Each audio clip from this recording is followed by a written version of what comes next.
ప్రభునందు ప్రియ పరిశుద్ధ దేవుని కుమారులారా, మన ప్రభువును రక్షకుడైన యేసుక్రీస్తు వారి అతి పరిశుద్ధ నామంలో శుభములు వందనాలు చేస్తున్నాను. దేవునికి స్తోత్రములు. లేఖన భాగాన్ని చదువుకొని మనము వాక్యాన్ని మనం ప్రారంభించుకుందాం. అపోస్తుల కార్యములు 2వ అధ్యాయము 38వ వచనమును చదువుకుందాం. అపోస్తుల కార్యములు 2వ అధ్యాయము 38వ వచనం నుండి. పేతురు, మీరు మారు మనసు పొంది పాప క్షమాపణ నిమిత్తము ప్రతి వాడు యేసుక్రీస్తు నామమున బాప్తిస్మము పొందుడి, అప్పుడు మీరు పరిశుద్ధాత్మ అను వరము పొందుదురు. ప్రార్థన చేసుకుందాం. మమ్మల్ని మిక్కిలిగా ప్రేమించిన మా ప్రియ పరలోకపు తండ్రి, నీ ఘనమైన ఉన్నతమైన శ్రేష్టమైన ప్రతి స్థుతులు స్తోత్రాలు చెల్లిస్తున్నాం ఆయన తండ్రి. మరి ఇప్పటి వరకు పాటల ద్వారాగా అదేవిధంగా తండ్రి ఆరాధించడం ద్వారాగా మీరు మహిమ పొంది ఉన్నారు, నమ్ముతూ విశ్వసిస్తూ ఉన్నాం ఆయన తండ్రి. మరి ఈ సమయంలో నీ యొక్క అమూల్యమైన మాటలను మీ యొక్క జ్ఞానమును బోధించడానికి మరి నిలవబడి ఉండగా తండ్రి, మీ యొక్క శక్తిని జ్ఞానం దయచేయండి ఆయన. మీ యొక్క ఆత్మ సహాయాన్ని అందించండి ఆయన. దిగుతున్నటువంటి ప్రతి ఒక్కరిలో తండ్రి మరి చెప్పబడిన వాక్యము ఫలింపజేయండి. ఆ వాక్య ప్రకారంగా అనుసరించి జీవించడానికి నీ కృపలో భద్రపరచమని మా ప్రభువును రక్షకుడు అయిన యేసుక్రీస్తు వారి అతి పరిశుద్ధ నామంలో మిక్కిలి విధంగా ప్రార్థించి వెళ్ళుకుంటున్నాం పరమ తండ్రి, ఆమేన్. ప్రభువునందు ప్రియ పరిశుద్ధ దేవుని కుమారులారా, మరి చదవబడినటువంటి లేఖన భాగము మరి ఏం చెప్పబడతా ఉంది అంటే, పరిశుద్ధాత్మ వరమును పొందుదురు అనేటువంటిది లేఖనంగా చెప్పబడతా ఉంది. ఇది ఏ సందర్భంలో అంటే, పరలోకం నుండి పరిశుద్ధాత్మను పొందుకునేటువంటి అపోస్తులు పేతురు గారు ప్రసంగిస్తూ ఉన్నటువంటి సందర్భంలో అక్కడ ఉన్నటువంటి వారు మరేం చెబుతూ ఉన్నారు అంటే, సహోదరులారా మేమేమి చేతుమి అని ఆ పేతురు గారి ప్రసంగము వినేట సమయంలో వారు అడిగినటువంటి సందర్భం, మేమేమి చేతుము అని పేతురును కడమ అపోస్తులను అడిగినటువంటి సందర్భం అది. అప్పుడు పేతురు గారు ఏం చెప్తున్నాడు అంటే, మీరు మారు మనసు పొంది పాప క్షమాపణ నిమిత్తము ప్రతి వాడు యేసుక్రీస్తు నామమున బాప్తిస్మము పొందుడి, అప్పుడు మీరు పరిశుద్ధాత్మ అను వరము పొందుదురు అనేటువంటిది పేతురు గారు చెప్తున్నటువంటి సందర్భం ఇది వీళ్ళరా. అయితే మనము ప్రాముఖ్యంగా పరిశుద్ధాత్మ సంపూర్ణ వివరణ అనేటువంటిది ప్రధాన అంశంగా మరి అనేకమైనటువంటి పాఠాలను మనం నేర్చుకుంటూ ఉన్నాం. మరి దానిలో అయితే ఈ రోజున మనం నేర్చుకునేటువంటిది ఆత్మవరము అనేటువంటిది ఈరోజు నేర్చుకుందాం. రెండవది ఆత్మవరములు అనేటువంటిది తర్వాతి భాగంలో నేర్చుకోవడానికి ప్రయత్నించేద్దాం. ఈ రోజు మన ప్రధాన అంశము ఆత్మవరము. మరి పరిశుద్ధ గ్రంథంలో ఆత్మవరము గురించి వ్రాయబడి ఉంది. అదే విధముగా ఆత్మవరములు అనుగ్రహించు పరిశుద్ధాత్మ గురించి వ్రాయబడి ఉంది. ఇప్పుడే మనం చెప్పుకొని ఉన్నాం, క్రీస్తు యేసు యొక్క అపోస్తులు ఎవరైనా పొందుకున్నారు అంటే కృపావరములను అనుగ్రహించు పరిశుద్ధాత్మను పొందుకున్నారు. ఆ పరిశుద్ధాత్మను పొందుకొని వారు అక్కడ ఉన్నటువంటి వారు అడిగినప్పుడు, అయ్యలారా మేమేమి చేద్దాము అన్నప్పుడు, యేసుక్రీస్తు నామమున బాప్తిసం పొందుడి, అప్పుడు మీరు పరిశుద్ధాత్మ వరము పొందుదురు అనేటువంటిది అపోస్తులు చెప్తూ ఉన్నారు. అయితే ఇక్కడ చెప్పబడినటువంటిది, పేతురు గారు చెప్పినటువంటిది ఏమిటంటే ఆత్మవరము అనేటువంటిది చెప్పి ఉన్నాడు అనేటువంటిది చాలా మంది గ్రహించలేనటువంటి పరిస్థితి. ఎందుకంటే కృపావరములు అనుగ్రహించే పరిశుద్ధాత్మను గురించి అందరికీ తెలుసు, కానీ ఆత్మవరము గురించి చాలా మందికి తెలియనటువంటి స్థితిలో ఉన్నట్లుగా మనం చూస్తా ఉన్నాం. అయితే పరిశుద్ధ గ్రంథంలో ఆత్మను గురించి వాగ్దానాలు ఎన్ని ఉన్నవి అంటే ఆత్మ గురించి వాగ్దానాలు రెండు ఉన్నవి. మొదటిది ఆత్మను గురించి వాగ్దానము, రెండవదిగా కృపావరములను అనుగ్రహించేటువంటి పరిశుద్ధాత్మను గురించినటువంటి వాగ్దానము. ఇవి రెండు వాగ్దానాలు ఉన్నవి. అంటే ఆత్మను గురించినటువంటి వాగ్దానము మరి ఏమిటి అనేటువంటిది మనం పరిశీలన చేసినట్లయితే దాని గురించి కొన్ని ప్రశ్నలు మనం వేసుకోవాల్సిన అవసరం ఎంతైనా ఉంది. ఆత్మను గురించి వాగ్దానం అంటే వీటిని గురించి మనం తెలుసుకోవాలంటే, స్పష్టంగా గ్రహించాలి అంటే కొన్ని ప్రశ్నలు వేసుకోవాలి. ఇది ఆత్మను గురించిన వాగ్దానం గురించి. మరి ఆత్మను గురించి వాగ్దానము అనగా ఏమిటి? ఇది మొదటి ప్రశ్న. రెండవదిగా ఆత్మను గూర్చిన వాగ్దానము ఎవరు చేశారు? మూడవది ఆత్మను గూర్చిన వాగ్దానము ఎవరితో చేశారు? నాలుగవది ఆత్మను గూర్చిన వాగ్దానము ఎందుకు చేశారు? ఆత్మను గూర్చిన వాగ్దానము ఎప్పుడు చేశారు? ఆత్మను గూర్చిన వాగ్దానము ఎప్పుడు నెరవేరింది? ఎవరిలో నెరవేరింది? ఆత్మను గురించి వాగ్దానంకు వారసులు కావాలంటే ఏమి చేయాలి? ఇది ప్రధానముగా ఆత్మను గూర్చిన వాగ్దానము గురించి మనం తెలుసుకోవాలంటే మరి ఇన్ని ప్రశ్నలు వేసుకుంటేనే కానీ దీనికి జవాబు దొరకదు ప్రియులారా. ఎందుకంటే మనము పరిశీలించాలి, లేఖన భాగాల్లో ఉన్నటువంటి ప్రతి ఒక్క దానిని కూడా పరిశీలనగా చదవాలి, పరిశీలించాలి అనేటువంటిది మనకు అర్థమవుతోంది ప్రియులారా. కనుకనే ఆత్మను గురించి వాగ్దానము అనగా ఏమిటి అంటే కృపావరములను అనుగ్రహించి పరిశుద్ధాత్మ గురించి అయితే కాదు. ఆత్మను గురించి వాగ్దానం అంటే కృపావరములను అనుగ్రహించేటువంటి పరిశుద్ధాత్మ గురించి కాదు. అంటే క్రీస్తు యేసు యొక్క అపోస్తులు పరలోకం నుండి పంపబడిన పరిశుద్ధాత్మను పొందుకున్నారు పెంతెకోస్తు పండుగ దినం నాడు. ఆ వరం అయితే కాదు అనేటువంటిది స్పష్టంగా తెలియపరచబడతా ఉంది. మరి ఏమిటి అంటే ఆత్మను బ్రతికించడానికి చేసిన వాగ్దానం. ఆత్మను బ్రతికించటానికి. మరి ఈ విషయము, ఈ యొక్క ఆత్మను బ్రతికించటానికి చేసిన వాగ్దానం గురించి మనము కూడా కొన్ని ప్రశ్నలు వేసుకుందాం. అదేమిటంటే మనమై ఉన్న ఆత్మ బ్రతికించబడటం గురించి వాగ్దానము ఎందుకు చేయవలసి వచ్చింది? ఇది మనము దేని గురించి చెప్పుకుంటున్నప్పుడు ఆత్మను గూర్చిన వాగ్దానము, దానిలో ఆత్మ వరము. ఈ యొక్క మనమై ఉన్నటువంటి ఆత్మను బ్రతికించబడటం గురించి వాగ్దానము ఎందుకు చేయవలసి వచ్చింది? మనమై ఉన్న ఆత్మ బ్రతికించబడాలా? మనమై ఉన్న ఆత్మ ఏ స్థితిలో ఉంటే బ్రతికించబడాలి అంటే చనిపోయిన స్థితిలో ఉండటాన్ని బట్టి. మనమై ఉన్న ఆత్మ ఎందుకు మరణించింది లేదా ఎందుకు చనిపోయింది అంటే ఎప్పుడు చనిపోయింది? మనమై ఉన్న ఆత్మ చనిపోతుందా? ఆత్మ ఎక్కడి నుంచి వచ్చింది అసలు అంటే ఈ ఆత్మ దేవునిలో నుండి వచ్చింది. మనమై ఉన్న ఆత్మకు మరణం ఉందా? మనమై ఉన్న ఆత్మకు మరణం ఉందా అంటే మనము ఈ యొక్క లేఖన భాగంలో పరిశీలన చేసినట్టయితే చాలా మంది ఆత్మ అనేటువంటి విషయాన్ని గ్రహించలేనటువంటి స్థితిలో ఉన్నట్టు మనం చూస్తూ ఉన్నాం. మనము అంటే శరీరమే అని ఆలోచిస్తూ ఉన్నారు, కానీ మనము అంటే ఆత్మ అని, నేను అంటే ఆత్మ అనేటువంటి విషయము చాలా మంది గ్రహించలేనటువంటి పరిస్థితి మనం చూస్తూ ఉన్నాం. అయితే మరి మనమై ఉన్న ఆత్మకు మరణం ఉందా అంటే మనమై ఉన్న ఆత్మకు మరణము ఉందా? ఉంది అని లేఖనం చెప్పబడతా ఉంది. కొన్ని సందర్భములలో మరి ఆత్మకు మరణం ఉందా అంటే అది నిత్యం ఉండేటువంటి ఆత్మయే. ఈ మరణం అంటే ఎలా ఉంటుంది అనేటువంటిది కూడా లేఖనం చెప్పబడతా ఉంది.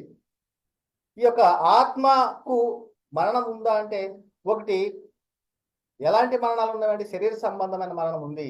ఈ శరీర సంబంధ మరణం అంటే ఆత్మ శరీరం నుండి వెడలిపోవటమే శరీర సంబంధమైన మరణం. రెండవది ఆత్మ సంబంధమైనటువంటి మరణం. ఇది ఎలాంటిదంటే దేవుడై ఉన్న ఆత్మకు మనమై ఉన్న ఆత్మకు కలిగినటువంటి ఎడబాటును ఆత్మ సంబంధమైన మరణానికి లోనవటం అనేటువంటిది లేఖనం చెప్పబడతా ఉంటారా. అంటే ఈ యొక్క ఆత్మ సంబంధమైన మరణము అంటే ఏంటంటే మరి పరలోక పౌరస్థితి కలిగినటువంటి ఆత్మ నరకలోక పౌరస్థితిని కలిగి ఉండటమే. అంటే నరకానికి వెళ్ళేటువంటి స్థితిలోకి వెళ్ళిపోవటం అంటే మరణించడం, రెండవ మరణానికి గురవటమే ఆత్మ సంబంధమైన మరణానికి లోనవటం అంటే. కనుకనే మరి ఆత్మ వరము లేక ఆత్మ వరముల గురించి కనుక మనము తెలుసుకున్నట్టయితే ఈ యొక్క ఆత్మ సంబంధమైన మరణం నుండి తప్పించబడటమే ఆత్మ వరము అనేటువంటిది మనకు అర్థమవుతా ఉంది. మరి ఆత్మ వరములు అంటే కృపా వరం అనుగ్రహించేటువంటి పరిశుద్ధాత్మ గురించి చెప్పబడుతుంది కదా. మరి ఆత్మ మరణం అంటే ఏమిటి? ఆత్మ సంబంధమైన మరణానికి లోనవటమే ఆత్మ మరణము అనగా దేవుడై ఉన్న ఆత్మకు మనమై ఉన్న ఆత్మకు కలిగినటువంటి ఎడబాటే ఆత్మ సంబంధమైన మరణము. మరి ఆత్మ వరము అంటే ఏమిటి? ఆత్మ సంబంధమైన మరణం నుండి తప్పించబడటమే ఆత్మ వరము. మరి అర్థమవుతుందా పిల్లారా? ఆత్మ మరణము అంటే ఏమిటో, ఆత్మ వరము అంటే ఏమిటో కూడా మనం స్పష్టంగా తెలుసుకుంటున్నాం. దేవుడై ఉన్న ఆత్మకు మనమై ఉన్న ఆత్మకు మధ్య సమాధాన స్థితిని కల్పించటమే ఆత్మ వరము అనేటువంటిది అర్థమవుతుంది పిల్లారా. మరి నేటి కాలంలో చాలా మంది మరి బోధకులుగా ఉన్నటువంటి వారు కావచ్చు, క్రైస్తవులుగా ఉన్నటువంటి వారు కావచ్చు, ఈ యొక్క ఆత్మ వరము గురించి తెలియలేనటువంటి పరిస్థితిలో ఉన్నట్లు మనం చూస్తూ ఉన్నాం. ఎవరికి వారందరూ కూడా తెలిసినది ఏమిటంటే కృపావరంలో అనుగ్రహించేటువంటి పరిశుద్ధాత్మల గురించే తెలుసు, కానీ ఆత్మను బ్రతికింపజేసేటువంటి పరిశుద్ధాత్మ గురించి మరి ఆత్మ వరము గురించి తెలియలేనటువంటి పరిస్థితి పిల్లారా. కనుకనే ఆత్మను బ్రతికించటమును గురించిన వాగ్దానము ఎవరికి చేయబడింది అంటే ఇది లేఖనం చెప్పబడుతోంది, అబ్రహామునకు చేయబడినట్లుగా. మరి అబ్రహామునకు చేయబడిన వాగ్దానము మరి ఎక్కడ రాయబడింది లేఖనంలో అంటే అపోస్తుల కార్యంలో 2వ అధ్యాయంలో 36 నుంచి 38 వచనాల్లో రాయబడి ఉన్నది. అపోస్తుల కార్యములు 2వ అధ్యాయము 36-38 వచనం వాగ్దానం గురించి రాయబడి ఉంది. ఆ వాగ్దానము మరి ఎవరికి చేశాడు అంటే గలతీ పత్రిక 3వ అధ్యాయం 13వ వచనంలో రాయబడి ఉంది. ఆ వాగ్దానము మరి ఎప్పుడు చేశాడు అనేటువంటిది మరి ఆ ఆదికాండము 12వ అధ్యాయం 3వ వచనంలో రాయబడి ఉంది. ఇవన్నీ కూడా మనము లేఖనాల ఆధారంతోనే పరిశీలన చేద్దాం పిల్లారా. మరి ఈ యొక్క వాగ్దానమునకు ఎవరికి ఇవ్వబడిందంటే మీ పిల్లలకు దూరస్తులందరికీ అంటున్నాడు. ఏ వాగ్దానము? ఆత్మను బ్రతికించటం గురించినట్టు వాగ్దానము. చాలా స్పష్టంగా తెలుసుకోవాలి పిల్లారా. ఎందుకంటే 100% ఆత్మ వరము గురించి తెలియనటువంటి స్థితిలో ఉన్నటువంటి వారిని మనం చూస్తా ఉన్నాం నేటి కాలంలో. బాప్తిసం ఎందుకు తీసుకుంటున్నాము అంటే వారు చెప్పేటువంటి పరిస్థితి మరి సరైనటువంటి రీతిలో లేదు. ఆ బాప్తిసం ఎందుకు తీసుకోవాలో, తీసుకోవటంలో మరి ఎందుకు తీసుకోవటంలో ఉన్న ప్రాముఖ్యత ఏమిటో ఈ యొక్క అంశము పూర్తయ్యే లోపల స్పష్టంగా అర్థమవుతా ఉంది. స్పష్టంగా గ్రహించడానికి ప్రయత్నం చేయాలి. చాలా మంది మరి బాప్తిసానికి సిద్ధపడుతూ ఉన్నటువంటి వారు ఉన్నారు, అదేవిధంగా బాప్తిసం తీసుకున్నటువంటి వారు ఉన్నారు. మరి అయితే వారందరూ కూడా చాలా స్పష్టంగా గ్రహించవలసినటువంటిది తెలుసుకున్న అంశమే ఈ యొక్క ఆత్మ వరము గురించి. కనుకనే ఈ యొక్క ఆత్మ వరము గురించి మరి అపోస్తుల కార్యం 2వ అధ్యాయంలో 36 నుంచి 38 వచనాలు ఏమని రాయబడి ఉన్నదంటే, మీరు శిలువ వేసిన ఈ యేసునే దేవుడు ప్రభువుగాను క్రీస్తుగాను నియమించనని క్రీస్తు యేసు యొక్క అపోస్తులైనటువంటి వారు ప్రకటిస్తూ ఉన్నటువంటి పరిస్థితి ఇక్కడ. ఇది ఇశ్రాయేలు వంశమంతా రూఢిగా తెలుసుకోవాలని చెప్పాను అంటూ ఆవిడ విన్న తర్వాత వారు ఈ మాట విని హృదయంలో నొచ్చుకొని, సహోదరులారా మేమేమి చేతుమని పేతురును కడమ అపోస్తులను అడగగా, అప్పుడు పేతురు గారు ఏం చెప్తున్నాడు? మీరు మారు మనసు పొంది ఏం పొందాలంటున్నాడు? మారు మనసు పొంది పాప క్షమాపణ నిమిత్తము ప్రతి వాడు యేసుక్రీస్తు నామమున బాప్తిస్మము పొందుడి, అప్పుడు మీరు పరిశుద్ధాత్మను వరము పొందుదురు. ఏ వరం పొందుకుంటారట ఇక్కడ? ఆత్మవరము, పరిశుద్ధ ఆత్మవరము పొందుకుంటారు. ఈ వాగ్దానం అంటున్నాడు ఇక్కడ. ఈ వాగ్దానం, ఇది వాగ్దానము, ఆత్మవరము అనేటువంటిది వాగ్దానము. ఈ వాగ్దానము మీకును మీ పిల్లలకును దూరస్తులందరికీ అనగా ప్రభువైన మన దేవుడు తన యొద్దకు పిలిచిన వారికి అందరికీ చెందునని వారితో చెప్పాను. కనుకనే ఈ లేఖన భాగము వరము గురించి చెప్పబడిందా, వరములను గురించి చెప్పబడిందా? చాలా మంది ఏం చెబుతూ ఉన్నారంటే బాప్తిసం తీసుకున్న తర్వాత కృపావరంలో అనుగ్రహించే పరిశుద్ధాత్మ పొందుకుంటారు అనేటువంటి చెప్పేటువంటి పరిస్థితి. అయితే చాలా మంది మరి పొందుకోలేనటువంటి కృపావరం అనుగ్రహించేటువంటి పరిస్థితి నేటి కాలంలో ఉందా అంటే నేటి కాలం లేదు. కృపావరం అనుగ్రహించేటువంటి పరిశుద్ధాత్మ అందరికా కొందరికని చెప్పబడతా ఉంది. కానీ ఇది ఆత్మవరము గురించి చెప్పబడుతుంది ఎంతమంది కంటే అందరికీ అని చెప్పబడతా ఉంది. పరిశుద్ధాత్మ అనేటువంటి వరము, ఆత్మ వరము అందరికీ అని చెప్పబడతా ఉంది. కృపావరములు అంటే ఆత్మ వరములు అనే కృపావరములు, పరిశుద్ధాత్మ అనుగ్రహించేటువంటి కృపావరములు మాత్రము కొందరికి మాత్రమే అనేటువంటిది కూడా లేఖనం చెప్పబడుతుంది. కనుకనే మరి బాప్తిస్మంలో పరిశుద్ధాత్మను వరము పొందుకుంటారు. ఈ వరము యొక్క ప్రాముఖ్యత ఏమిటంటే దేవునితోటి సమాధాన స్థితిని పొందుకుంటారు. దీనినే ఆత్మవరము అంటే సమాధాన స్థితిని, దేవునితోటి సమాధాన స్థితి. ఒకప్పుడు మరి మనమై ఉన్న ఆత్మకు దేవుడైనటువంటి ఆత్మకు మధ్య ఎడబాటు కలిగినటువంటి స్థితిలో మరి యేసుక్రీస్తుని ప్రభుగాను రక్షకుడుగాను దేవుని కుమారుడుగాను అంగీకరించి ఆయన నామమందు బాప్తిస్మం పొందినప్పుడు దేవునితోటి సమాధాన స్థితిని పొందుకుంటాము. దీనిని ఏమంటాము? ఆత్మవరము. ఆత్మవరమును పొందుకుంటాము. కనుకనే మరి ఇది ఈ వాగ్దానము మరి పరిశుద్ధాత్మ వరము గురించి దేవుడు ఎవరితో వాగ్దానం చేశాడు అంటే అబ్రహాముతో చేశాడు. ఇది గలతీ పత్రిక 3:13 రాయబడి ఉన్నది. ఆత్మను గూర్చిన వాగ్దానము ఇక్కడ స్పష్టంగా చెప్పబడతా ఉంది. మనం చదువుతూ ఉంటాం పరిశుద్ధ గ్రంథాన్ని, కానీ ఇది ఏమిటో తెలియలేనటువంటి పరిస్థితి చాలా మందిలో. ఆత్మను గూర్చిన వాగ్దానము విశ్వాసం వలన మనకు లభించినట్లు అబ్రహాము పొందిన ఆశీర్వచనము క్రీస్తు యేసు ద్వారా అన్యజనులకు కలుగొట్టుకై క్రీస్తు మన కోసము శాపమై మనలను ధర్మశాస్త్రం యొక్క శాపము నుండి విమోచించెను. ఎవరి కొరకు అంటున్నాడు అంటే అన్యజనులకు అంటున్నాడు, అదే విధముగా మన కోసం అంటున్నాడు. మనము అంటే అక్కడ ఎవరు గురించి? ఇశ్రాయేలు గురించి. అదే విధముగా అన్యజనులు అనగా ధర్మశాస్త్రం లేనటువంటి అన్యజనులు, దేవుడులుగా లేనటువంటి అన్యజనులు. అది వారందరికీ అంటే ధర్మశాస్త్రం యొక్క శాపం నుండి విమోచించను అనేటువంటి ఇక్కడ చెప్పబడతాం. అంటే ఆత్మను గురించి వాగ్దానము ఇది ఎక్కడ చెప్పబడి ఉంది? అబ్రహాం తోటి అంటే ఆదికాండంలో 12:3 చెప్పబడతా ఉంది. నిన్ను ఆశీర్వదించు వారిని ఆశీర్వదించేదను, నిన్ను దూషించు వారిని శపించేదను, భూమి యొక్క సమస్త వంశములు నీ యందు ఇక్కడ అండర్లైన్ చేసుకోవాలి. నీ యందు ఆశీర్వదింపబడినని అబ్రహాముతో అనగా. ఇంకొక సందర్భంలో ఆదికాండము 12:18 మరియు నీవు నా మాట వినినందున భూలోకములోని జనములన్నీయు నీ సంతానము వలన, ఇక్కడ ఫుట్నోట్ ఇక్కడ మనం అండర్లైన్ చేసుకోవాల్సింది ఏంటంటే నీ సంతానము వలన ఆశీర్వదింపబడును. నీ సంతానము వలన ఇక్కడ అండర్లైన్ చేసుకోవాల్సినటువంటి ప్రాముఖ్యమైనటువంటి లేఖనం ఇది. అయితే ఈ విధముగా తండ్రి అయిన దేవుడు అబ్రహాముతోటి వాగ్దానం చేశాడు. దేని గురించి అంటే గలతీ 3:13 చెప్పినట్టు ఆత్మను గూర్చిన వాగ్దానం విశ్వాసం వలన మనకు లభించినట్లు అనేటువంటిది. మరి అబ్రహాము చేసిన వాగ్దాన సంతానం ఎవరు?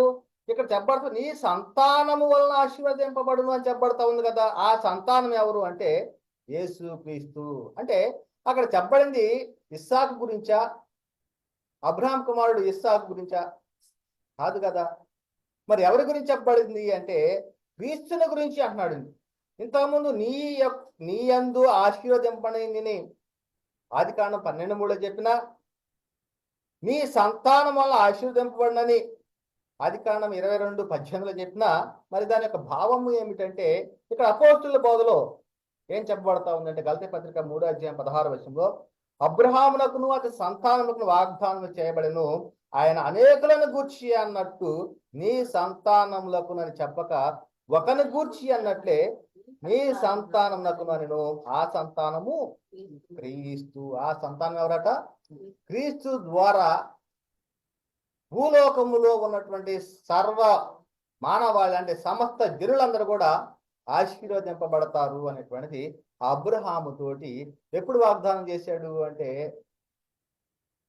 ధర్మశాస్త్రానికి ఇవ్వటానికి 430 సంవత్సరాల క్రితమే వాగ్దానం చేసినట్టు మనం చూస్తాం కదా. కనుకనే దేవుడు అబ్రహాం చేసిన వాగ్దానం దేని గురించి చేశాడు అంటే ఆత్మను గురించి వాగ్దానం చేశాడు.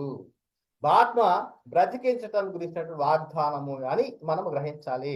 అబ్రహామునకు ఈ వాగ్దానం ఎందుకు చేయవలసి వచ్చింది అంటే ఇక్కడ చెప్పబడతా ఉంది కదా, భూమి యొక్క సమస్త వంశములు ఏందో ఆశీర్వదింపబడును అని, భూలోకంలో జనములన్నీ కూడా ఈ సంతానం ఆశీర్వదింపబడును అని మరి అని ఈ వాగ్దానం చేశాడంటే వారు పోగొట్టుకున్నటువంటి ఆశీర్వాదం ఏమిటి? మరి వారు ఆశీర్వదింపబడలేదా? మరి దేవుడు ఎందుకు ఆశీర్వదింపబడతారు నీ సంతానము వలన అని చెప్పాడు?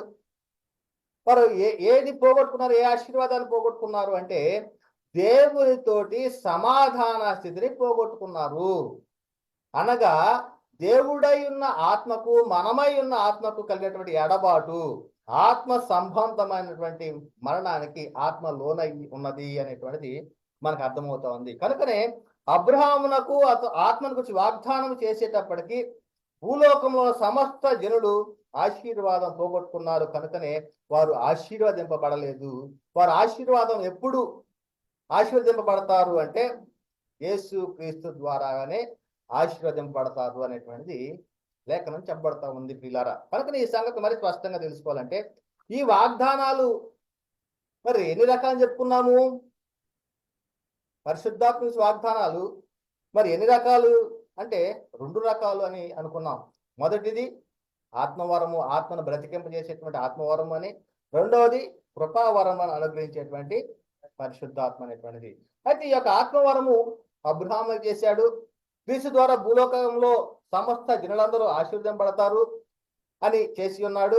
అయితే క్రీస్తులో ఏమి జరుగుతూ ఉంది అంటే మారు మనసు, పాప క్షమాపణ, తద్వారా ఆత్మ బ్రతికించబడుతూ ఉంది.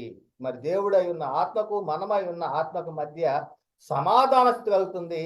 ఆత్మ బ్రతికించబడుతుంది. ఆత్మ బ్రతికించబడటం అంటే ఏంటి? జీవించున్న పేరు మాత్రం ఉంది కానీ మృతులమై ఉన్నాం. ఇది చెప్తే అర్థమయ్యేటువంటి పరిస్థితి పిల్లారు. కనుకనే ఆత్మల గురించి వాగ్దానము అంటే కృపావరము అనుగ్రహించేటువంటి పరిశుద్ధాత్మ గురించి కాదు. ఇది ఇక్కడ మనము స్పష్టంగా తెలుసుకోవాలి. ఆత్మవరము అంటే మరి అబ్రహాము చేసినటువంటి వాగ్దానం ఇది.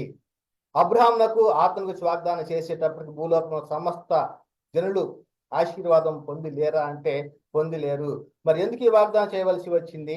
దేవుని యొక్క ప్రణాళిక ఏమిటి? దేవుని యొక్క సంకల్పము ఏమిటి? మరి యేసుక్రీస్తుని గురించి ఎందుకు అబ్రహాము తోటి వాగ్దానం చేశాడు? ఈ లోకంలో మనం మనుగడ సాగిస్తున్నామంటే ప్రధాన కారణం ఏమిటి? దేవుని సంకల్పమే. మరి ఈ సంకల్పము ఎవరిలో నెరవేరుతుంది? ఇవన్నీ కూడా మరి దేవుని యొక్క అనాది సంకల్పము అనేటువంటిది చాలా స్పష్టంగా మనము తెలుసుకోవాలి. మరి ఎవరిలో నెరవేర్చబడతా ఉంది? మరి ఏమిటి సంకల్పం? దేవుడు సంకల్పించిన సంకల్పం ఏమిటి అనేటువంటిది మనం ప్రధానంగా నేర్చుకోవాల్సినటువంటి అవసరము ఎంతైనా ఉంది. కనుకనే మరి యొక్క ఆత్మవరము లేదా పరిశుద్ధాత్మ వరము గురించి అబ్రహామునకు వాగ్దానము చేయటాన్ని బట్టి మరి ప్రధానంగా మనం ఏం నేర్చుకుంటున్నామంటే ఆత్మ సంబంధమైన మరణానికి లోనైంది. అదే విధముగా దేవునితోటి సమాధాన స్థితిని కోల్పోయినటువంటి పరిస్థితిలో ఉంది. కనుకనే దేవుడు అసలు ఎందుకు మరి యొక్క సంకల్పము కలిగి ఉన్నాడు? ఒక సంకల్పము. మరి ఏమిటి ఆ సంకల్పము అంటే యేసుక్రీస్తు ద్వారాగా తనకు అనేక మంది కుమారులు కావాలని కోరుకున్నాడు. ఆ యొక్క సంకల్పమును బట్టి మరి యేసుక్రీస్తు వారిని జగత్తు పునాది వేయబడక మునిపే నియమించబడ్డాడు. ఎందుకు యేసుక్రీస్తు వారు నియమించబడి ఉన్నాడంటే పరలోకంలో ఉన్నవే గాని భూమి మీద ఉన్నవే గాని సమస్తమున క్రీస్తునందు సమకూర్చుకొనవలని తనలో తాను నిర్ణయించుకున్నాడు. పరలోకంలో ఉన్నవే గాని భూమి మీద ఉన్నవే గాని సమస్తాన్ని కూడా మరి కావాలి అని తనలో తాను నిర్ణయించుకున్నాడు అనేటువంటిది మనకి లేఖనము చెప్పబడుతుంది. కనుకనే తండ్రి అయిన దేవుడు క్రీస్తు ద్వారా మనలను ఎక్కడికి తీసుకొని వెళ్ళాలనుకుంటూ ఉన్నాడు అంటే మనల్ని కావాలనుకున్న దేవుడు మనల్ని ఎక్కడ ఉంచాలి అని అనుకున్నాడు అంటే పరలోకంలో ఉంచాలనుకున్నాడు. అయితే పరలోకంలో ఉండాలంటే మరి ఈ భూమి మీద శరీరాలు మరి అమర్చినటువంటి పరిస్థితి మనం చూస్తూ ఉన్నాం. కనుకనే మనము నివసించటానికి భూమిని సమస్తాన్ని కూడా కలగజేసినట్లుగా మనం చూస్తా ఉన్నాం. కనుకనే నరులకు నివాసయోగ్యముగా భూగోళమును, భూమిని ఏర్పాటు చేసినట్టుగా మరి సృష్టించినట్టు మనం చూస్తున్నాం కదా. అంటే మనల్ని ఎక్కడ ఉంచాలనుకుంటున్నాడు? తండ్రి అయిన దేవుని యొక్క సంకల్పం ఏమిటి అంటే, ఈ సంకల్పం బట్టి ఆయన ఏమని చెప్పుకుంటున్నాడు? తన చిత్త ప్రకారమైన దయా సంకల్పం చొప్పున యేసుక్రీస్తు ద్వారా తనకు కుమారులుగా స్వీకరించుటగా మనల్ని ముందుగా తన కోసం నిర్ణయించుకున్నాడట. మనము తన ఎదుట పరిశుద్ధులము నిర్దోషులముగా ఉండవాలని జగత్తు పునాది వేయబడక మునిపే ప్రేమ చేత ఆయన క్రీస్తుల మనను ఏర్పరచుకున్నాడు. ప్రేమ చేత. ఎప్పుడు? ఈ జగత్తు పునాది వేయబడక మునిపే. కనుకనే దేవుడు మరి జగత్తు పునాది వేయబడక మునిపే ఒక సంకల్పాన్ని సంకల్పించాడు. కాబట్టి మరి భూమిని సృష్టించడము, మరి ఆ తర్వాత మరి ఆ యొక్క భూమి మీద ఉన్నటువంటి వారి పరలోకానికి వెళ్ళే విధముగా మరి భూమి మీద నరులను మరి చేయటం జరిగింది పిల్లారా. కనుకనే ఇక్కడ ఏం చెప్పబడతా ఉందంటే, యావత్ భూమి మీద కాపురం ఉంటానికట ఏం చేస్తున్నాడు? ప్రతి ఆయన ఒక్కరి నుండి ప్రతి జాతి మనుషులు సృష్టించి, వారు ఒకవేళ దేవుని తడువులాడి కనుగొందురేమో అని తను వెదుకు నిమిత్తము నిర్ణయ కాలంలో వారికి నివాస స్థలం యొక్క పొలిమేరలను ఏర్పరచెను. ఆయన మనలో ఎవరికి దూరముగా ఉండేవాడు కాడు. అంటే భూమి మీద నివసించాలి. ఈ భూమి మీద నివసించేవారు మాత్రమే పరలోకానికి వెళ్ళేవారుగా ఉంటారు. ఈ భూమి మీద ఉన్నవారు మాత్రమే మరి పరలోకానికి వెళ్ళటానికి భూమి మీద సిద్ధపరచబడతారు. కనుకనే ఈ భూమి మీద మరి నరులు నివాసయోగ్యముగా ఒకరి నుండి అంటే సర్వమానవాళి మరి రావటానికి ప్రధాన కారణం ఆదాము నుండే వచ్చినట్టుగా మనం చూస్తూ ఉన్నాము. కనుకనే మరి నరులకు నివాసయోగ్యమైనటువంటి మరి భూగోళంని సిద్ధపరిచాడు. అదే విధముగా నరులను భూమి మీదకి ప్రవేశపెట్టాడు. ఆదాము తర్వాత అవ్వ. మరి వారి ద్వారాగానే మరి ఏమై ఉంది అంటే సర్వమానవాళి ఆ ఒకరి నుండే సమస్తము కూడా మరి వచ్చినట్టు మనం చూస్తూ ఉన్నాం. వారికి ఒక ఏం చేస్తున్నాడు? వివాహ వ్యవస్థను ఏర్పాటు చేశాడు. వారి పిల్లలను కానీ వారి దేవునికి పని చేయటానికి, దేవుని చిత్తాన్ని జరిగించడానికి మరి ఆదాము అవ్వలను సృజించాడు. మరి ఎవరి పోలికతో సృజించాడు అంటే వారిని దేవుని స్వరూపంతో, దేవుని పోలికతోటి మరి వారిని సృజించినట్లుగా మనం చూస్తా ఉన్నాం ద్వారా.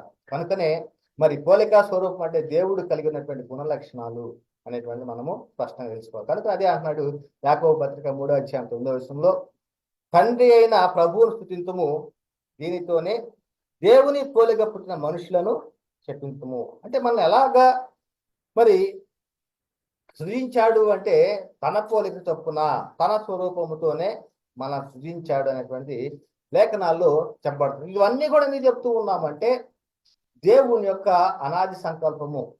తనకు అనేక మంది కుమారులు కావాలని కోరుకున్నాడు. కనుకనే ఎప్పుడు కోరుకున్నాడు? జగత్తుకు పునాది వేయబడక మునిపే, అంటే ఈ భూమిని సృజించక మునిపే మరి దేవుడు కోరుకున్నాడు. కాబట్టి మానవులు నివాసయోగ్యంగా భూమిని సిద్ధపరిచాడు. ఆ భూమి మీద అవ్వ ఆదాములను మరి నిర్మించాడు. వారికి వివాహ వ్యవస్థ ఏర్పాటు చేశాడు. ఆ వివాహ వ్యవస్థ ద్వారాగా భూమిని నిర్మించండి, ఫలించండి, అభివృద్ధి చెందండి అనేటువంటిది మరి చెప్పడం జరిగింది. మరి ఈ క్రమంలో వారికి ఆ యొక్క ఏదైనా తోటలో కొన్ని రకమైనటువంటి వృక్ష ఫలాలు మరి పండ్ల మరి మొక్కలను నాటడం జరిగింది. మరి ఈ క్రమంలో ఏం జరిగిందంటే దేవుడు వారికి ఏం చేస్తున్నాడు? ఆజ్ఞ ఇవ్వటం జరిగింది ఆదామవులకు. మరి ఏమని ఇచ్చాడు అంటే ఆదికాండము 2:16-17 ఎందుకు ఈ యొక్క ఆత్మ వరము గురించి ఇదంతా అవసరమా అనేటువంటిది వారు చాలా మంది అనుకుంటూ ఉంటారు. మరి ఆ ఆత్మ వరము అంటే దేవునితోటి సమాధాన స్థితిని పొందుకునేటువంటి ఆత్మవరము. ఆత్మ సంబంధమైన మరణానికి లోనై ఉన్నది కనుక దేవుడు అబ్రహాము తోటి ఆత్మను గురించి వాగ్దానం చేశాడు. ఈ యొక్క ఆత్మ గురించి వాగ్దానము గురించి మనం స్పష్టంగా తెలుసుకోవాలంటేనే మనము మొదటి నుంచి కూడా రావాల్సినటువంటి పరిస్థితి ఉంది పిల్లారా. కనుకనే ఆదాము అవ్వలకు ఏం చేస్తున్నాడంటే ఆజ్ఞను ఇచ్చాడు.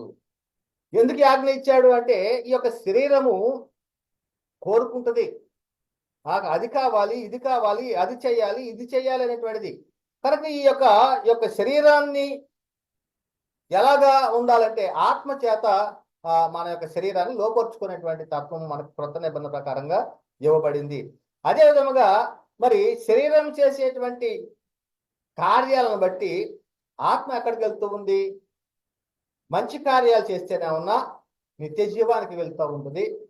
అదే గనక దేవునికి ఇష్టము కాని కార్యం చేస్తే నిత్య నరకానికి వెళ్ళేటువంటి పరిస్థితి. అంటే శరీరము ద్వారా ఏదైతే చేస్తా ఉంటామో దేవునికి ఇష్టమైనటువంటి కార్యములు చేస్తే నిత్య జీవము, దేవునికి ఇష్టము కార్యము చేస్తే నరకానికి వెళ్ళేటువంటి పరిస్థితి. కనుకనే మరి ఇక్కడ ఆజ్ఞ ఇచ్చాడు. ఏమని ఇచ్చి ఉన్నాడు ఆజ్ఞ? ఒకసారి చదువుకుందాం. ఆదికాండము 2వ అధ్యాయము 16 నుంచి 17 వచనాలు మనం పరిశీలన చేసినట్టయితే, మరియు దేవుడైన యెహోవా ఈ తోటలోనున్న ప్రతి వృక్ష ఫలములను నీవు నిరభ్యంతరముగా తినవచ్చును. అయితే మంచి చెడ్డల తెలివినిచ్చు వృక్ష ఫలములను తినకూడదు. నీవు వాటిని తిను దినమున నిశ్చయముగా చచ్చెదవని నరునికి ఆజ్ఞాపించను. అంటే దేవుడైనటువంటి యెహోవా ఆదాముతోటి ఆజ్ఞ ఇచ్చున్నాడు. ఏమని ఇచ్చున్నాడు అంటే, ఈ వృక్ష ఫలాలు ప్రతి వృక్ష ఫలను నిరభ్యంతరంగా తినవచ్చు, కానీ మంచి చెడ్డల తెలివినిచ్చు వృక్ష ఫలములను తినకూడదు. నీవు వాటిని తిను దినమున నిశ్చయముగా చచ్చెదవని నరునికి ఆజ్ఞాపించాడు. అంటే ఆజ్ఞగా ఇచ్చాడు. ఏమని ఆజ్ఞ ఇచ్చాడు? నిశ్చయముగా చేస్తావు అది తింటే అని.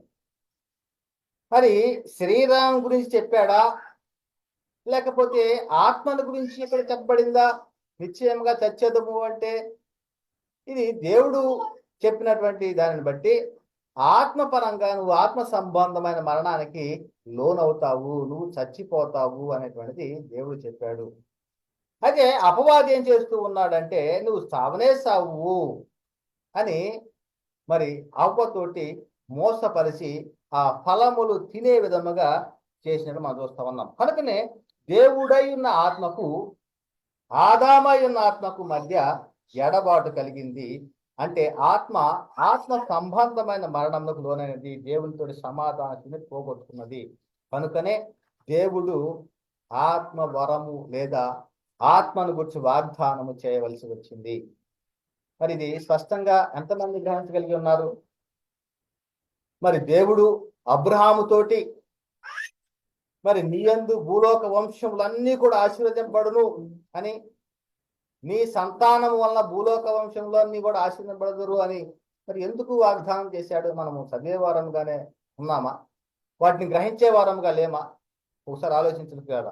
కనుకనే దేవుడై ఉన్న ఆత్మకు, ఆదాము అనే ఆత్మకు దేవునితో నిత్య ఎడబాటు జరిగింది. ఎందుకంటే ఆయన ఆదాము చనిపోయాడంటే శరీరపరంగా చనిపోలా, ఆత్మపరముగా చనిపోయాడు. అంటే జీవించుతున్న పేరు మాత్రం ఉన్నది, కానీ మృతుడై ఉన్నటువంటి స్థితిలో ఉన్నాడు. అంటే దేవునితోటి సమాధాన స్థితిని కోల్పోయాడు. అప్పటి వరకు దేవునితోటి మాట్లాడేటువంటి వాడు, మరి అప్పటి వరకు మరి ఆ దైవ కుమారత్వాన్ని కలిగినటువంటి వాడు మరి ఏ స్థితిలోకి వెళ్ళిపోయాడు అంటే సాతాను యొక్క అనుచరుడిగా ఉన్నట్లు మనం చూస్తా ఉన్నాం. ఎందుకు? దేవుని ఆజ్ఞను త్రోసివేశాడు, అపవాది ఆజ్ఞను అనుసరించాడు. కనుకనే దేవుడు ఏం చేస్తున్నాడు? ఏదైనా తోటలో నుంచి గెంటి వేయటం, త్రోసివేయటం జరిగింది. కనుకనే మరి సాతాను మీరు సావనని దేని గురించి చెప్పాడు అంటే శరీరం గురించి, ఆత్మను గురించి అంటే శరీరాన్ని గురించి చెప్పాడు. దేవుడు నిశ్చయంగా చచ్చదు అని మరి చెప్పాడంటే ఆత్మను గురించి చెప్పాడా, శరీరాన్ని గురించి చెప్పాడంటే ఆత్మను గురించి చెప్పాడు. మరి నేటి కాలంలో బోధకులుగా బోధించేటువంటి వారు ఎలా ఉన్నారు అంటే శరీర సంబంధమైన బోధలు. మరి మొదటిగానే ఆదికాండంలో చూసినట్లుగా దేవుడు నిశ్చయముగా మీరు సత్యాది పండు తింటే ఆత్మ సంబంధంగా చనిపోతారు అంటే ఆత్మ నిత్య జీవము ఉండాలంటే మరి ఏ విధంగా ఉండాలో ఆయన చెప్తూ ఉన్నాడు. అయితే అపవాది బోధ ఎలా ఉంటుంది అంటే శరీరపరంగా సావరు అంటే నేటి కాలంలో కూడా ఏం చెప్తున్నారు బోధకులు అయినటువంటి వారు?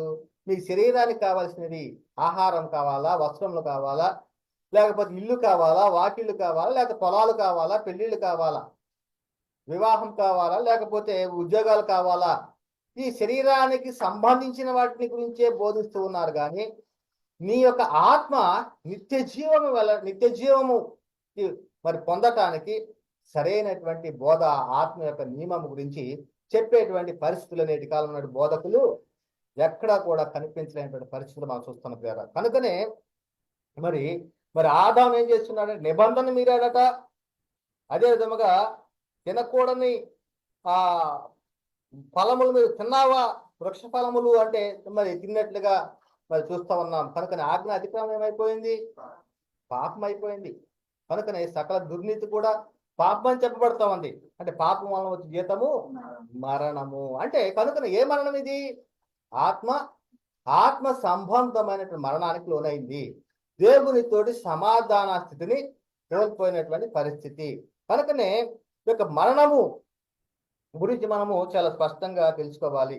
అంటే ఆ మరణం అంటే ఏ మరణము? శరీరానికి సంబంధించినటువంటి మరణమా, లేకపోతే ఆత్మకు సంబంధించిన మరణమా? ఆత్మకు సంబంధించినటువంటి మరణం ఇది.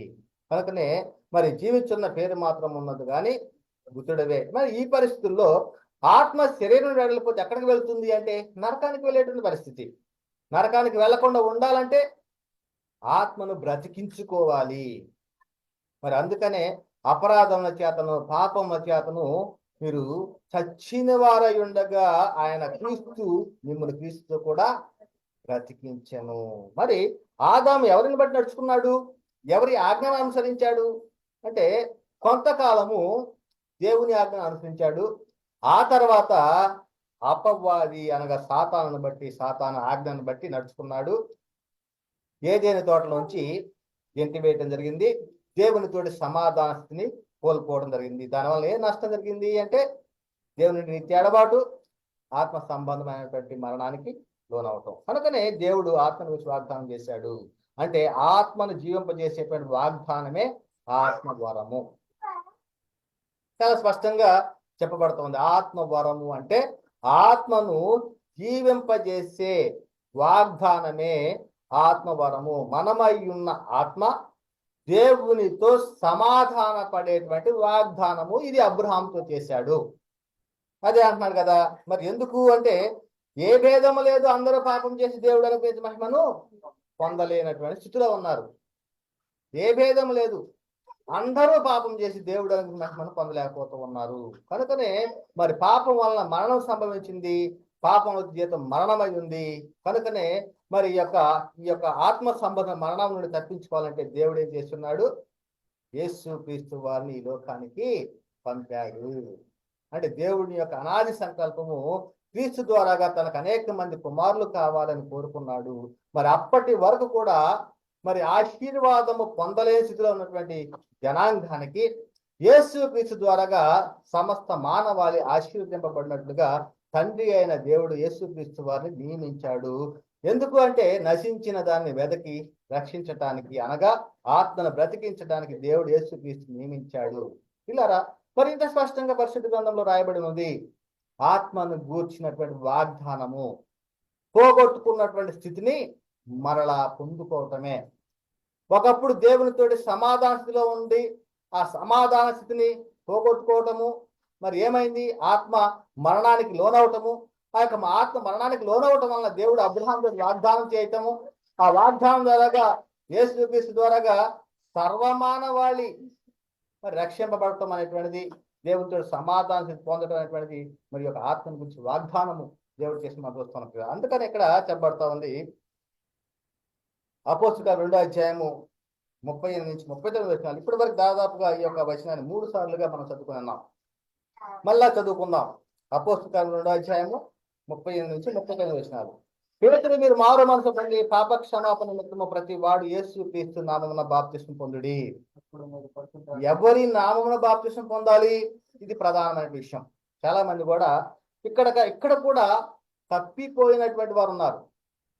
చాలా మంది చెప్పుకుంటూ ఉంటారు, మాది అపోస్తుల బోధ, క్రీస్తు చేసే ముఖ్యమైన మూలరాయినగా అపోస్తుల ప్రవక్త పునాది మీదనే కట్టబడుతున్నాం ఆ బోధ, అదే అని చెప్తూ ఉంటారు. కానీ యేసు క్రీస్తు నామములో మాత్రం బాప్తిస్మం పొందరు.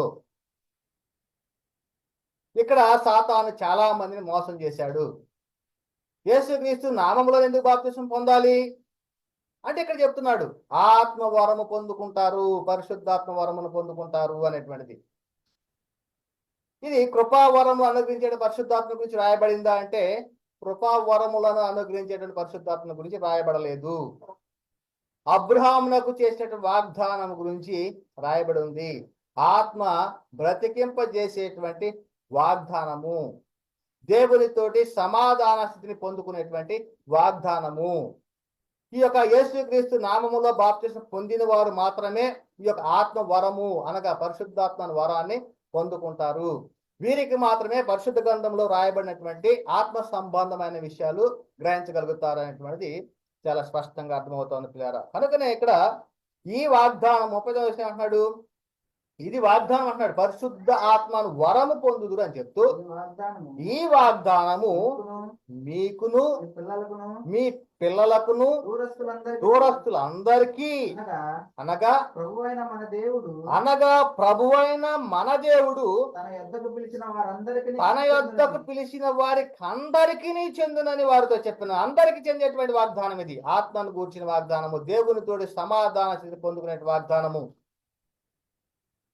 మరి ఇది ఎందుకు గ్రహించలేకపోతున్నారు? కృపావరములో అనుగ్రహించేటువంటి పరిశుద్ధాత్ముడి గురించి అందరూ పొందుకుంటారంటే అది అందరికీ కాదు, కొందరికీ అని చెప్పబడతా ఉంది. మనం లేఖనాల్లో తర్వాత ఆత్మ వరముల గురించి చెప్పుకునేటువంటి దానిలో మనం అది నేర్చుకోవడానికి ప్రయత్నం చేద్దాం పిల్లలు. కనుకనే ఒక ఆత్మవిశ్వ వాగ్దానం ఎవరు చేశారంటే ఆత్మవిశ్వ వాగ్దానం దేవుడు అబ్రహాంతో చేశారు.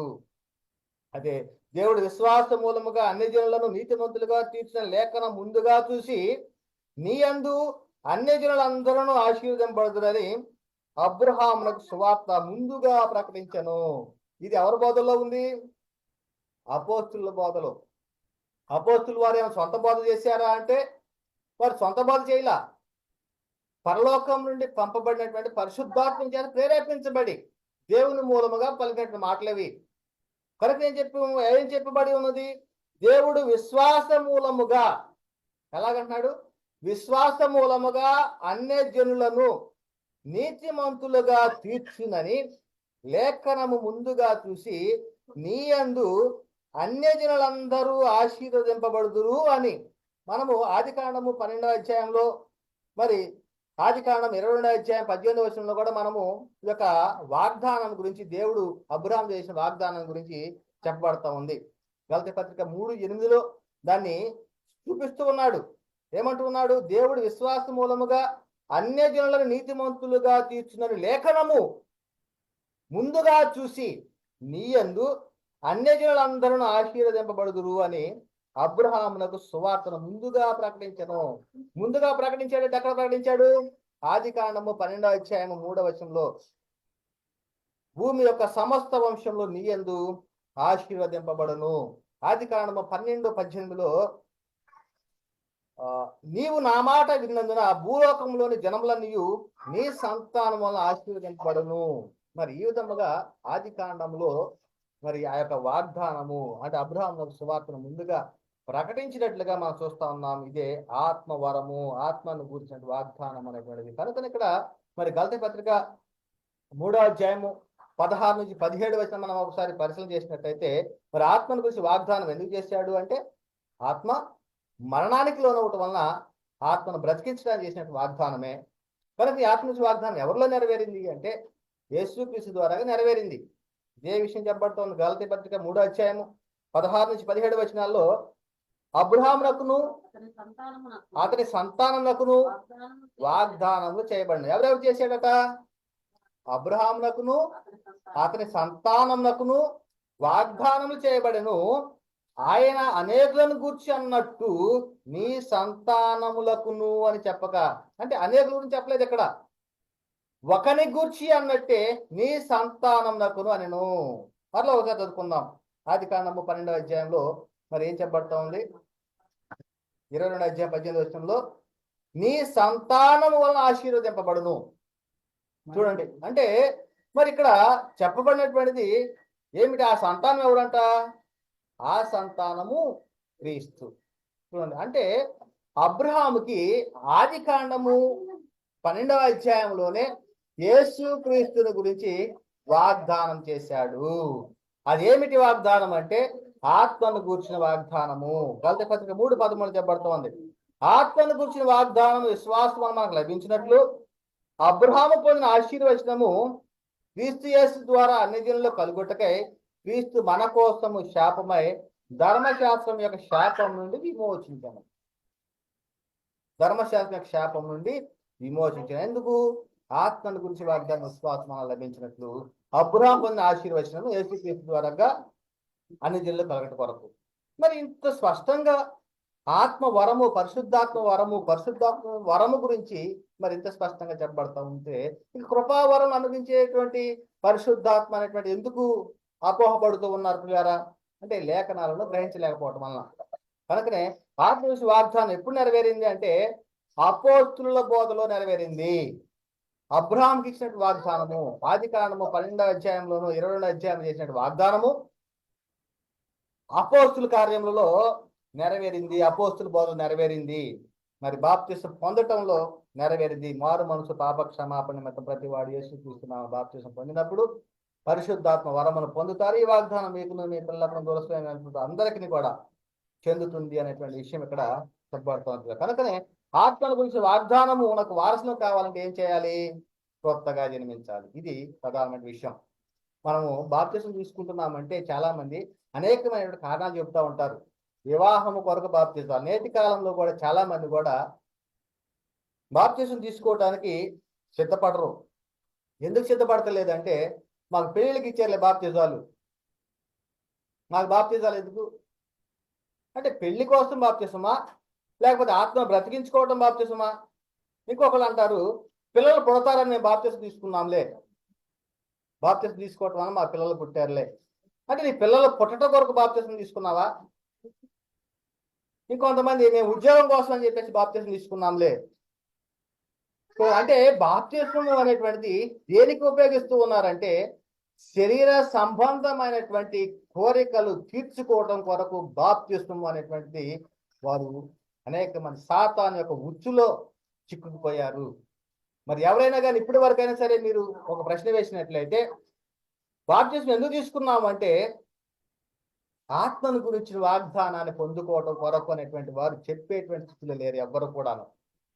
ఆత్మను గూర్చిన వాగ్దానమును మేము పొందుకోవడం కోసమే బాప్తిసం తీసుకుంటున్నాము. అది అబ్రహామునకు వాగ్దానం చేశాడు. అబ్రహామునకు ఇచ్చిన వాగ్దానం మేము వారసులం కావటానికి మేము బాప్తిసం తీసుకుంటున్నాము. దేవునితోటి సమాధాన స్థితిని పొందుకోవటం వరకు మేము బాప్తిసం తీసుకుంటున్నాము అనేటువంటిది చాలా మందిలో లేనటువంటిది. మరి ఎందుకంటే అపవాది మోసపరుస్తూ ఉన్నాడు. యేసుక్రీస్తు వారు ఈ లోకానికి రావడానికి ప్రధాన కారణము ఈ శరీర అవసరాలు తీర్చడం కొరకైనటువంటి బోధలు ఎక్కువ అయిపోయినాయి. కానీ ఆత్మను గురించి, ఆత్మను రక్షించుకోవటం గురించి, ఆ యొక్క ఆత్మ నిత్య జీవాన్ని పొందుకోవటం గురించి చెప్పేటువంటి బోధకులు నేటి కాలంలో మరి వేళ మీద లెక్కేసేటువంటి పరిస్థితి ద్వారా మరి ఎంత భిన్నమైన బోధ అపవాది బోధిస్తూ ఉంటే సత్యమ తెలిసినటువంటి మనము కదలకుండా కూర్చోవాలా?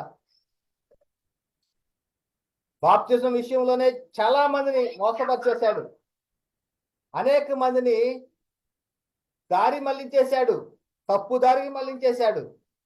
మరి యొక్క బాప్తిజం విషయంలో అనేక మంది రక్షించడానికి మన వంతుగా ఏం చేయాలి అంటే సర్వసత్యాన్ని ప్రకటించాలి. ఈ సత్య సంబంధమైనటువంటి బోధన మనం అనేకులకు తెలియపరచాలి.